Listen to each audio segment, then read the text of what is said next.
Welcome to the Glue Connector demo. So here we're going to see the main app and we're able to turn it on and off if we want to detect a meal. If it detects a meal, then it's going to prompt us if we want to take a picture, if we want to say it, or if we want to type it, as we're going to see in just a second right here. So we're eating some chips. We're going to take a picture of them and we're going to see what Glue Connector does. It's going to try its best to try to estimate based on the package and what it can gather. And if there is anything that's wrong, as you can see here, it's putting a lot of carbs in here. We're gonna lower it.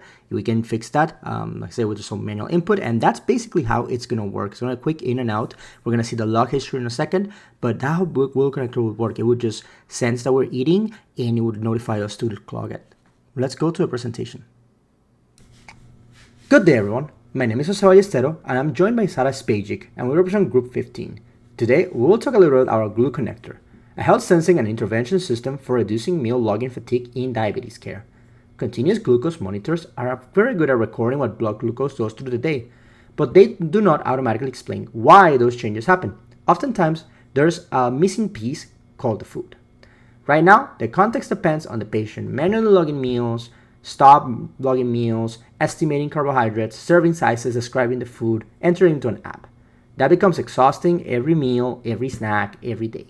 As a personal note, I want to comment on how difficult it has been for me to track my foods. Sometimes I don't know the actual size, the portions on the amounts that I'm eating, as well as the amount of nutrients that I'm consuming. The idea of Glue Connector is to alleviate some of that stress and tension and make it a reliable tool that can be used anywhere. Prior work shows that self-tracking drops over time, and digital diabetes tools can add new demands on attention. That is the logging fatigue, the problem we are targeting. The meals that go unlogged are exactly the unexplained spikes a doctor cannot interpret later. So our design borrows from a just-in-time behavior change idea. Place the logging opportunity where the behavior is already happening, instead of asking someone to reconstruct it hours later. The key insight is that the clinically useful unit is not just a carb number. 40 grams of candy and 40 grams of lentils can lead to very different glucose responses. What matters is the tagged meal, what the person ate, when they ate it, and how it relates to the glucose curve. Glue Connector captures that context with as little effort as possible. The fold in the text when eating may be happening, prompts the user in the moment, lets them log in with a photo, a voice memo, manual entry, and then Glue Connector estimates meal information with AI, then saves an editable meal record for later review just in case there were any mistakes. That jumps us right into our methodology. We built the prototype around 3 stages: sense, infer, and intervene. For sensing, we use the phone microphone as a passive eating cue. The Flutter app streams 16 kHz mono audio into on-device detector. Audio is processed locally, not uploaded to the cloud, and the app keeps the detection event rather than saving raw audio. For the detector, we integrated YumNet, a TensorFlow-like model trained to recognize hundreds of everyday sounds. Because YumNet is not eating specific, we selected classes such as chewing, biting, crunching, cutlery, and chopping.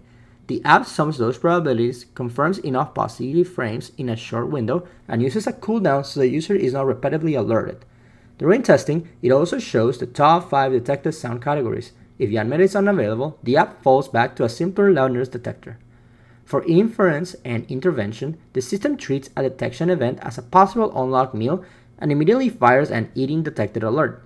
The timestamp matters because it lets the meal line up with the glucose curve.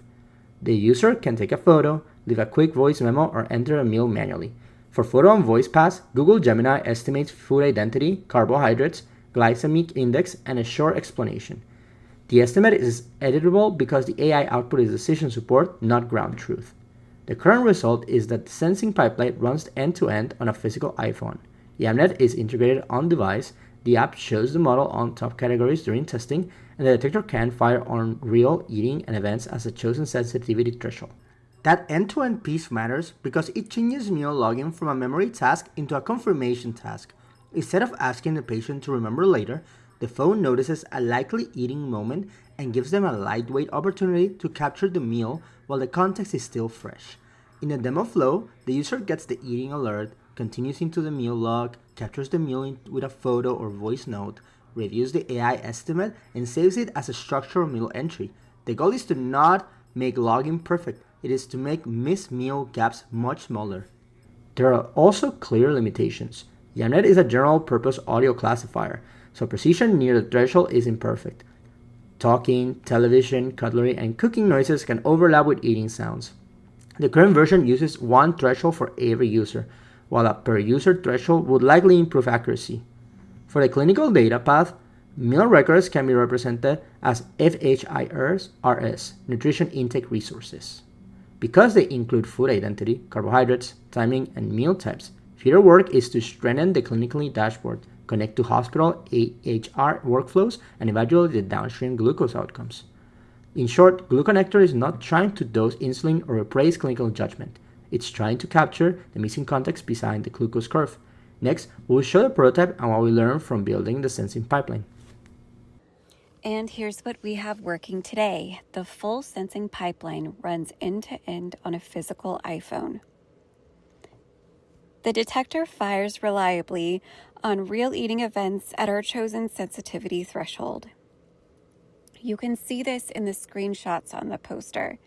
The first shows the CGM view with the current glucose reading. The middle shows the app in eating detected state.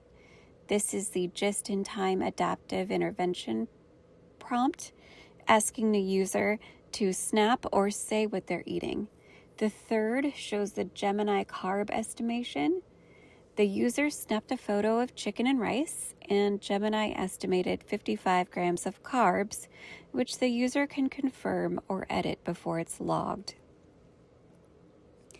For our discussion, first, YamNet is a general purpose sound classifier, so it wasn't specifically trained on eating. Its precision is at more detection, right at the boundary between eating and not eating, so it's imperfect.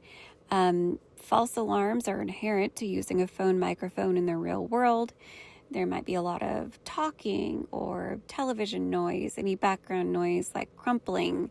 That all produce sounds that overlap with the eating classes. Our cooldown period limits how often the user gets an unnecessary prompt. So if the user takes a pause while eating and then continues to eat again, they won't get multiple alerts. Finally, we made the deliberate choice to run all audio processing on the phone. Nothing leaves the device unless the user chooses to save the meal. So it's more about privacy at the cost of some accuracy that a cloud model might offer. And where we apply mindless computing is that the detection and the prompt timing are fully passive. So the phone notices when the user is eating, but the capture and the confirmation remain deliberate because ultimately our idea was that the meal data would feed into clinical decisions, so they need that user verified accuracy. And in conclusion, our takeaway is that this sensing works. The phone can passively detect when someone is likely eating and prompt them in the moment without requiring conscious effort. This is the piece of the pipeline that has to work before anything downstream matters. So for deferred future work, we scoped the clinician dashboard, hospital EHR integration, and evaluation of downstream glucose outcomes as later phases. These become traceable once the sensing layer is reliably tuned. Thank you very much for watching.